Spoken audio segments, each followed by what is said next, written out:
If you're a UK director facing debt, the decisions you make right now can either save your business or cost you everything. You're probably feeling overwhelmed, stressed, maybe even a little bit scared. And listen, that's understandable. I've been there. But the worst thing you can do right now is panic and make the mistakes that thousands of directors make every single year. And these mistakes like burying your head in the sand, waiting for too long to get professional advice. Now, in the video, I'm going to break down the 5 most common mistakes that directors are making when it comes to facing debt and exactly how you can avoid them immediately. Now, if you get this right, you protect your home, you protect your family, you protect your financial future, and you take back control starting today. Now, what I'm going to cover is, listen, mistake number 1, the ostrich strategy, ignoring the debt. Mistake number 2, personal guarantees. Mistake number 3, overdrawn directors' loan accounts. Mistake number 4, creditor chaos. And mistake number 5, the advice abyss. Now, by the end of the video, you're going to have clear, actionable steps to tackle your debt and protect yourself from personal financial disaster. So, mistake number 1, the ostrich method. I'll tell you how well I know the ostrich method because I've been there myself. I've been through insolvency. That's how I ended up in this industry. And I remember, if you'd have come and asked me, because I've read that much personal development, I'm dangerous with it. Okay, if you'd have come and asked me at the time, I owed the revenue about 95,000 quid. I owed about the same to a supplier I was in dispute with, and revenues for us had fell off a cliff. The business was over. It's just I couldn't see it because I've read that much personal development. I'm thinking, yeah, it's going to turn around. And if you'd have come in and asked me how are things going, I'd look you in the eye and go, things are all right. I'm going to turn around next week. I was burying my head in the sand. I did not want to know. I was scared. I was avoiding opening letters. I was ignoring emails. I was letting phone calls go unanswered because I did not want to tell them what was going on. And I'd tell myself, I'm going to fix this. But every day I ignored it, the debt grows larger. And if that's you, every day you ignore it, your options shrink smaller. I always like to start an example. Let's talk about Mark. He's a guy from Leeds. He started ignoring debt demands, hoping things would turn around. By the time he's contacted someone, there's been something called the winding up petition issued. And at that time, he didn't have enough money for legal advice. He didn't have enough money for liquidation fees. Remember, if you get a winding up petition on your doorstep, there's ways to deal with it, but it's going to cost money. You're going to need a solicitor. A solicitor's going to charge you. If it's, say, HMRC that are going to wind you up, it's highly likely that they'll withdraw from the petition, okay? But to allow you to get it into liquidation, but they're going to want their legal costs paying a couple of grand. Anyway, this guy didn't have any money, and he ended up getting compulsory liquidated by the official receiver. And the official receiver found things that caused him problems. He'd sent money to family members. He had big overdrawn loan accounts. He ended up getting disqualified, okay? The key for you in this scenario is when you're facing debt issues, you've got to act fast. You've got to pick the phone up, okay? You've got to learn to speak to your creditors, even though you might only be telling them that, listen, I can't pay you this month. Or I know I'm owe you this amount, but I'm going to pay you this amount. And actually ringing HMRC saying, listen, I can't pay this next VAT payment. Can I discuss something called a time to pay arrangement? You've got to be willing to have some really difficult conversations. And like some action steps is you've got to open, you know, them letters that you're ignoring, the brown envelopes that you don't want to look at, open them right now and understand what your position is, okay? Get statements from all your suppliers, understand where you're at today. Not worse than you are, not better than you are. Where are you? You need a clear snapshot of your finances. And then you're going to look at, like, am I solvent or not? Am I insolvent? Insolvent is very easy to work out. Can you pay debts when they fall due? If you're ducking calls from creditors, I've got a sneaking suspicion you're insolvent. Are your liabilities more than your assets? If you sold all your assets, would you be able to cover it and pay off all your debts? And if you can't, clear sign you're insolvent. So if that's the case, you've got to Get advice early. Like, if you don't want to pick the phone up to me, just pick the phone up to someone. Do you do diligence on them? Trustpilot. Maybe talk to your accountant. Maybe talk to your bookkeeper. But the earlier you reach out, okay, the better outcome you've got, the better options that you've got, the more options that you've got. The ostrich method, right? I'm going to make you a promise, right? If you've been an ostrich and you've buried your head in the sand, I don't care what you've got going on, right? There's nothing I've not seen here. And if you're brave enough and you pick the phone up today and tell us what's going on, you will sleep better tonight. We might tell you something you don't want to hear. But what you've got going on in your head at the moment is driving you mad. I know it is, because I've been there. I really do know what you're going through. You've got to be able to talk to somebody that can actually help, and we can do that. Listen, another big mistake that people make are PGs, right? Personal guarantees. So many PGs were signed when things were going good, right? If you've had a business that were booming in 2020, 2021, 2022, you probably signed a PG to get some finance to grow your business, to invest in stock, to invest in staff. And all it is, it's a personal guarantee is your personal promise to repay that company debt if the business can't. And this will include loans, overdrafts, leases on buildings, credit cards, some suppliers. The problem that I'm seeing at the moment is, listen, business was absolutely booming for a lot of people in 2020, 2021, 2022. But guess what? 2023, 2024, 2025 so far has been brutal, to say the least. And what's happened is a lot of debt was taken in the boom time, and they were from lenders that required a personal guarantee, and their rates are quite high. I don't need to name the lenders. You know who those lenders are, right? What's happened is, when you're doing okay and business is going quite well, you can sort of suffer the debt servicing of those loans. But what I think you should have done at the time is gone, right, well, let's have a look into the crystal ball, into the future. And what are my forecasts if sales drop 10%? What are my forecasts if they drop 20%? God forbid, what are my forecasts if things drop 30%? Because what's happened is, a lot of businesses now is their revenues have fell off a cliff, their costs have remained high, and they're struggling to service these personally guaranteed debts, and they're staring insolvency in the face. What happens is, if you go into insolvency, they're all going to request that you pay that money back, and it'll be a demand for a payment. Now, the reality is in 99% of cases, you're going to be able to deal with the PG. But the key thing is you've got to be proactive, okay? You've got to be proactive in your approach to get this sorted.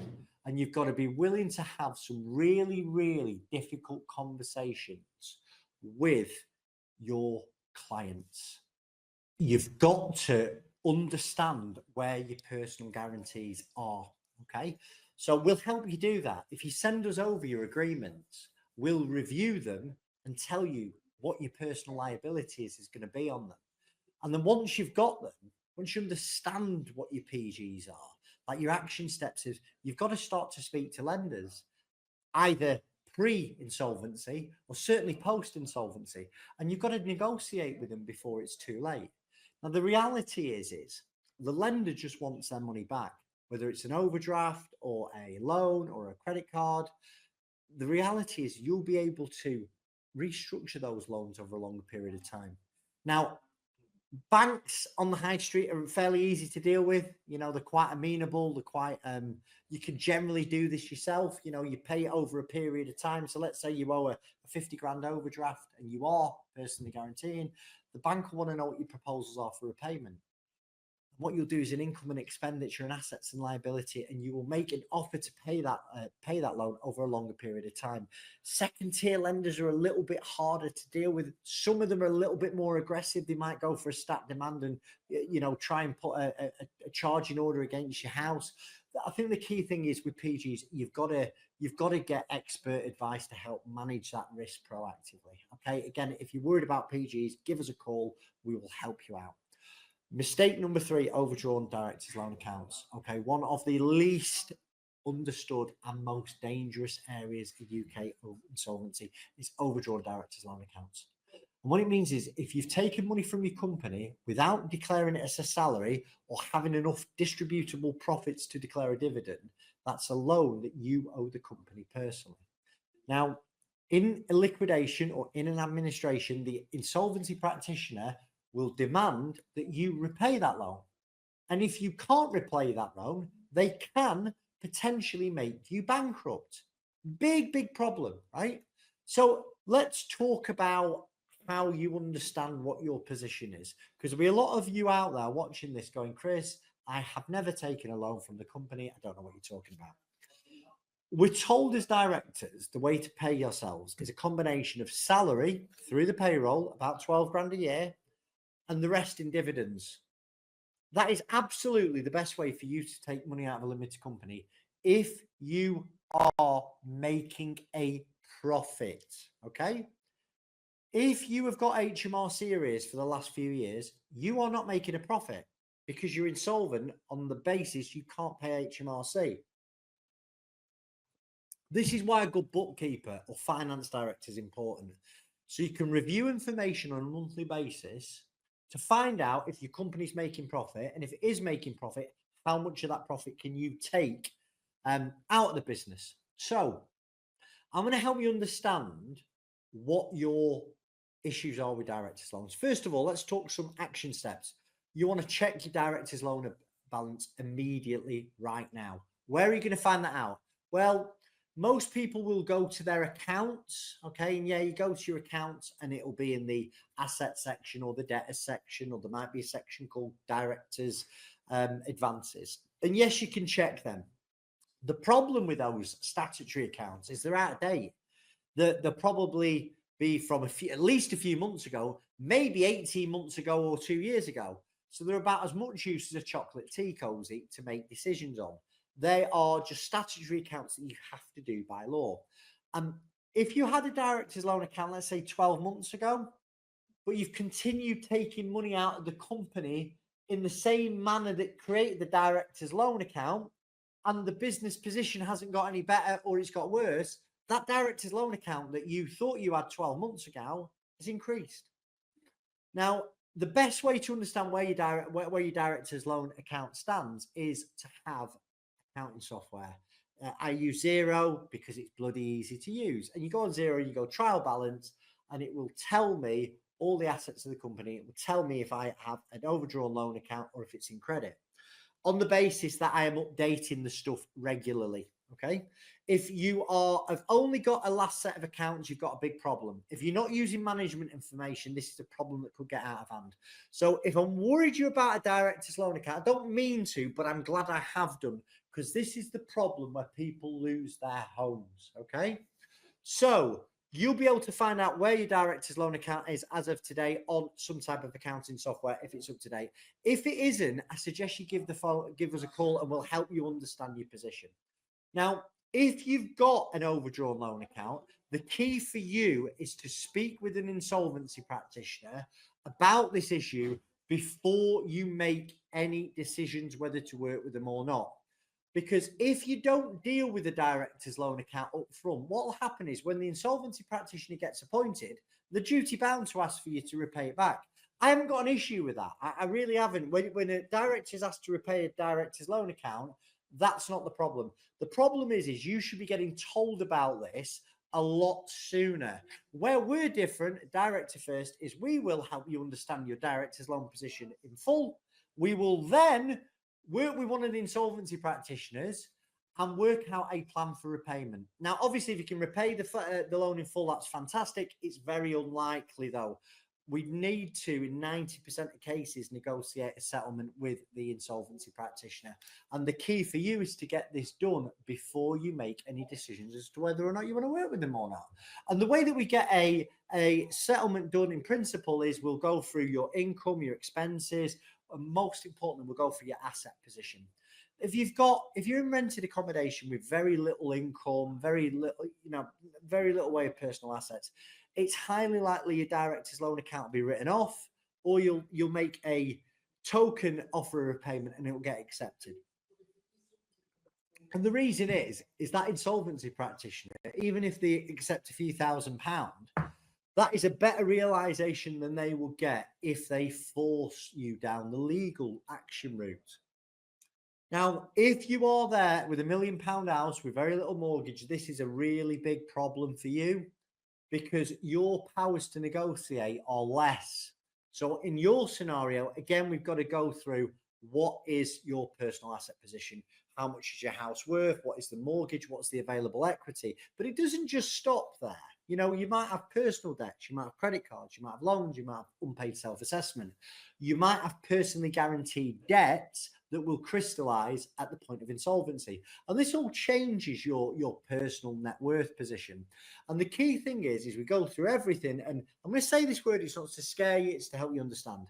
As long as you can offer an insolvency practitioner a better return than they would get in a bankruptcy, it's highly likely they will accept your offer. And that could be a fairly decent discount if you can pay it up front, or less of a discount, but still negotiated down from what it was due over a longer period of time.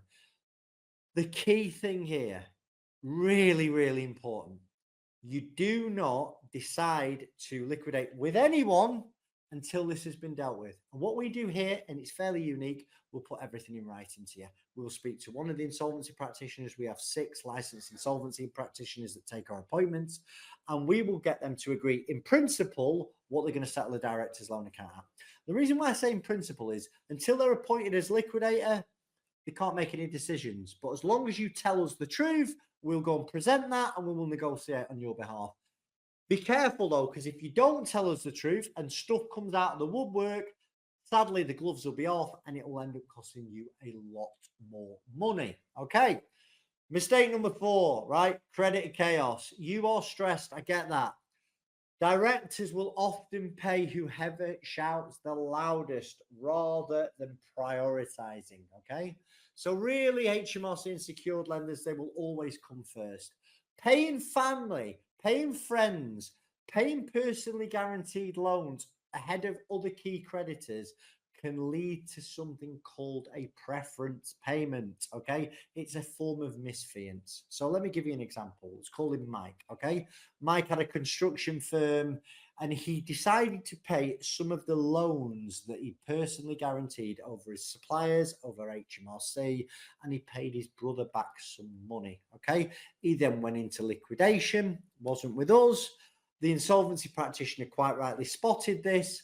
And what he went to do, the insolvency practitioner started an action against his brother to get the money back. And he also made Mike personally liable for some of this debt also. Okay.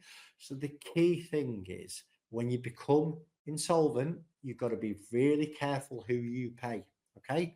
And if you are going to make payments to suppliers or to stuff that you've personally guaranteed, document your rationale as to why you're doing that. Like document every payment decision carefully. And again, really you want to be seeking, if that point was you need to be seeking advice, because allocating funds under pressure to places where they shouldn't be allocated is going to cause you an issue. Okay.